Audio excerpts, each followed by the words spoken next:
ვაგრძელებთ კვლავ ნახშირწყლების მეტაბოლიზმზე ლექციას.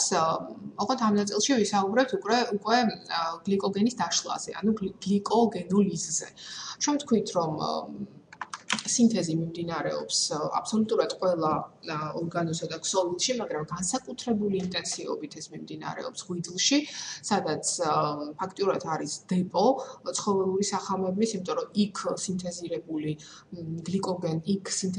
გლიკოგენს ორგანიზმი იყენებს როგორც სამარაგოს და საჭიროების შემთხვევაში ის იწყებს დაშლას და ამარაგებს მთელს ორგანიზმს გლიკოზით, ანუ ენერგეტიკული მასალით და რაც შეეხება კუნთებს, აქაც მიმდინარეობს ღვიძლის შემდეგ უკვე ინტენსიური სინთეზი, მაგრამ რა თქმა უნდა, კუნთი იყენებს თვითონ ამ ენერგეტიკულ მასალას, აქ სამარაგოს სახით გლიკოგენი არ ინახება. 12-18 საათიანი შიმშილობის დროს შეიძლება ითქვას, რომ ღვიძლში გლიკოგენის მარაგი მთლიანად ამოწურული არის. ანუ, ესე იგი, იშლება ის, როდესაც ორგანიზმი არ ღებულობს საკვებს.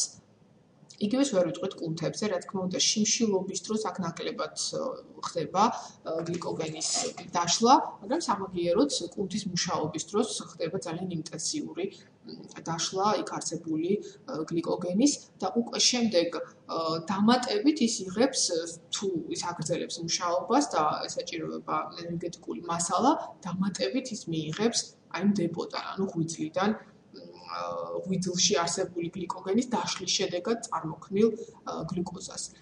ესეც მიმდინარეობს, როგორც ხედავთ, საფეხურებრივად, ოღონდ იქ იყო 5 საფეხური, აქ არის 3 საფეხური.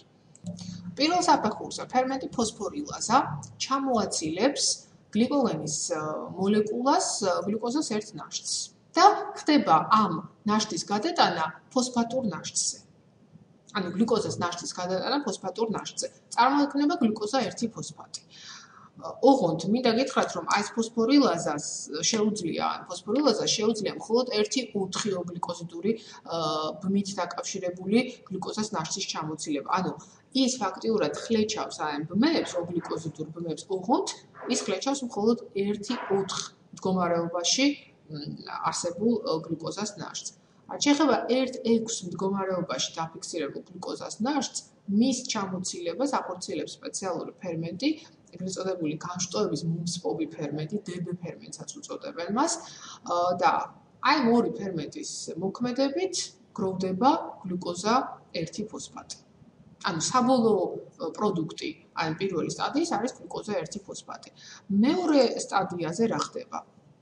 მეორე სტადიაზე ჩვენი ნაცნობი რეაქცია ხორციელდება, ფოსფოგლიკომუტაზა გახლავთ, ფერმენტი კვლავ, მე გითხარით ამ ლექციის პირველ ნაწილში, რომ ეს რეაქცია თქო, როგორც სინთეზში გამოიყენება გლიკოგენის, ასევე მის დაშლაში თქო და რა ხდება ახლა? გლუკოზა 1 ფოსფატი უნდა გარდაიქმნოს გლუკოზა 6 ფოსფატად. იქ პირიქით იყო გლუკოზა 6 ფოსფატი გარდაიქმნა გლუკოზა 1 ფოსფატად.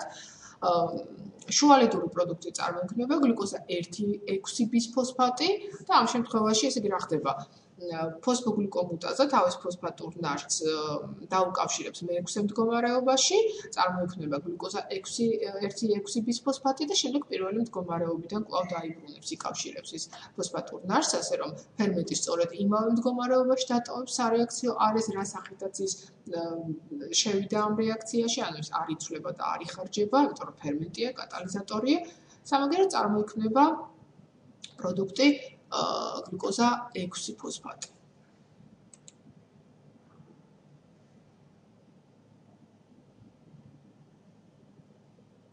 მესამე სტადიაზე, მესამე საფეხურზე, გლუკოზა 6 ფოსფატზე მოქმედებს ფერმენტი გლუკოზა 6 ფოსფატაზა და წარმოიქმნება თავისუფალი გლუკოზა, რომელიც უკვე გადადის სისხლის მიმოქცევაში და სისხლის მეშვეობით ის ტრანსპორტირდება იმ კონკრეტულ უჯრედებსა და ქსოვილებთან, რომლებიც საჭიროებენ ენერგეტიკულ მასალას, ანუ გლუკოზას. მაგრამ აქ არის ერთი ძალიან მნიშვნელოვანი დეტალი, რომელიც უნდა ავცილოთ აღვნიშნოთ.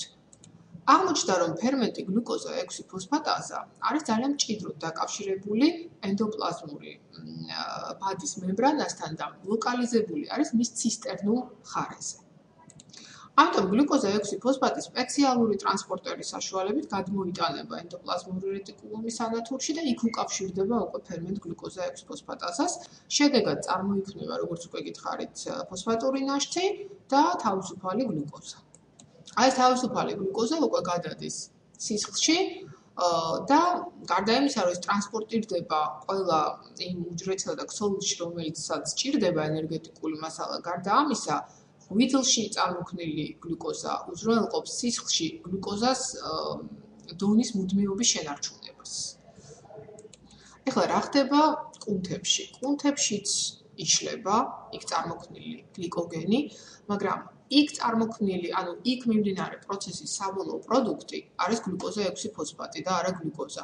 იმიტომ რომ იქ არ არის ფერმენტი გლუკოზა 6 ფოსფატაზა და შესაბამისად გლუკოზა 6 ფოსფატს არ შეუძლია, ეს დიდი მუხტის მქონე ანიონია და მას არ შეუძლია, რომ გადმოლახოს პლაზმური, ანუ უჯრედის პლაზმური მემბრანის ბარიერი და გადმოვიდეს სისხლში.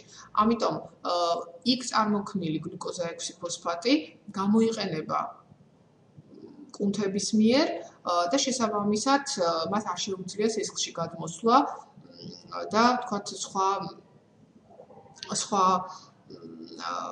ორგანოების, ქსოვილების და უჯრედების მომარაგება. იმიტომ რომ მე თქვენ ნახავთ, რომ აი ეს გლუკოზა, რომელიც ღვიძლში წარმოიქმნება და რომელიც მოამარაგებს, თქვათ, სხვა იგივე კუნთებს, ხო, საჭიროების შემთხვევაში, თქვათ, მუშაობის დროს, კუნთის მუშაობის დროს, ენერგეტიკული მასალით გლუკოზით, იმ გლუკოზას კვლავ გააქტიურება დასჭირდება, კვლავ ფოსფორილირება დასჭირდება, მაგრამ საქმე იმაშია, რომ ანუ აი ეს მომარაგების ფუნქცია აქვს მხოლოდ ღვიძლში არსებულ გლიკოგენს, იმიტომ რომ მხოლოდ ღვიძლში არის გლუკოზა 6 ფოსფატაზა. ამიტომ გლუკოზა წარმოიქმნება გლიკოგენის დაშლის შედეგად მხოლოდ ღვიძლში და შესაბამისად ღვიძლი ასევე უზრუნველყოფს იმას, რომ სისხლში გლუკოზას დონე იყოს მუდმივი. აქვე მინდა აღვნიშნო, რომ გლუკოზა 6 ფოსფატაზა შეიცავენ აგრეთვე თირკმელებით, მაგრამ იქ იმდენად მცირე რაოდენობით ხდება ეს პროცესი, რომ ფაქტიურად შეგვიძლია, რომ არც მივიღოთ მხედველობაში და ეს დავიმახსოვროთ, რომ ღვიძლს აქვს აღებული ეს ფუნქცია.